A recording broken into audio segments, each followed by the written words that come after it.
ঢেঁড়স ভাজি খেতে খেতে মুখটা গেল পচে। ভাবছি এবার ভিন্ন স্বাদ কপালে যদি জোটে। কচি কচি সবুজ রঙের ঢেঁড়স নিলেই হবে, ধুয়ে টুয়ে পরিষ্কার করে কেটে নিতে হবে।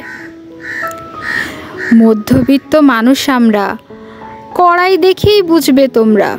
ঘষা মাজায় প্রাণটা যায় যায়, তার মধ্যেই দিলাম ঢেলে তেল। একটুখানি হলুদ লবণ চিটপিটিয়ে ছিটবে না আর তেল। ঢেঁড়সগুলো ভাজতে হবে, হালকা জালে নাড়তে হবে। নেড়ে চেড়ে তুলে নাও, আধা ভাজা করে নাও। ওই কড়াইতেই রেঁধে নিলাম। তেল কি একটু কম হলো? না, আরও একটু তেল দিলাম। সাথে চিমটি জিরাও দিলাম। গরম তেলে পেঁয়াজ দিলাম। কতটুকু? এই এক মুঠো। সাথে দিলাম কাঁচা লঙ্কা। ঝাল চলে না আমাদের বাড়ি, তোমরা যদি খেতে পারো করো তবে বাড়াবাড়ি।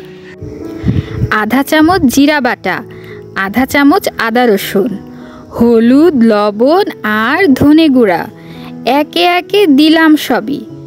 দিলাম না কিন্তু মরিচের গুঁড়া।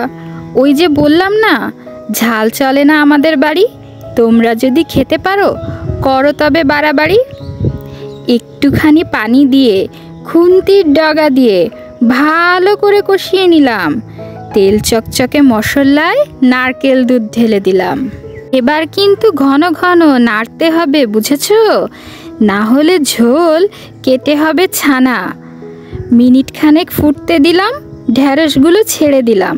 ঢাকনি দিয়ে দিলাম ঢেকে, এক ফাঁকে লবণ চেখে মাখো মাখো ঢেঁড়সগুলো নামিয়ে নিলাম প্লেটে। ইচ্ছে হলো সাজিয়ে দেই ভাজা তিল ছিটিয়ে, দেখলে মন জুড়িয়ে যাবে। আহা, খাবেও সব চুটিয়ে।